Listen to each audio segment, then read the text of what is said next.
மேற்கு வங்கத்தில் ஜனநாயகத்திற்கு பதிலாக திரிணாமுல் காங்கிரசின் பயங்கரவாத ஆட்சியே மேலோங்கி நிற்பதாக மக்களவை எதிர்க்கட்சித் தலைவர் ராகுல் காந்தி குற்றம் சாட்டியுள்ளார். மேற்கு வங்கத்தில் முதற்கட்ட தேர்தலுக்கு பின் நடந்த வன்முறை சம்பவத்தில் அசோன்சால் வடக்கு தொகுதியைச் சேர்ந்த காங்கிரஸ் ஆதரவாளரான தேவ்தீப் சட்டர்ஜி திரிணாமுல் காங்கிரஸை சேர்ந்தவர்களால் கொலை செய்யப்பட்டுள்ளார்.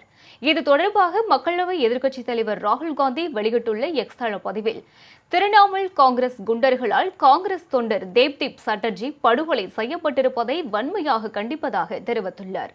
மேற்கு வங்கத்தில் ஜனநாயக ஆட்சிக்கு பதில் திரிணாமுல் காங்கிரசின் பயங்கரவாத ஆட்சியே மேலோங்கி நிற்பதாக குற்றம் சாட்டியுள்ளார்.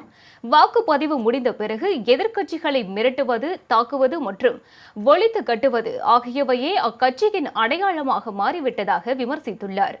குற்றம் இழைத்த அனைவரும் உடனடியாக கைது செய்யப்பட வேண்டும் என்றும் அவர்களுக்கு கடுமையான தண்டனை வழங்கப்பட வேண்டும் என்றும் அவர் வலியுறுத்தியுள்ளார். இந்தியாவின் அகிம்சை பாரம்பரியத்திற்கு களங்கம் விளைவிக்கும் இத்தகைய அரசியலுக்கு முன்னால் காங்கிரஸ் ஒருபோதும் தலைவணங்காது என ராகுல் காந்தி குறிப்பிட்டுள்ளார்.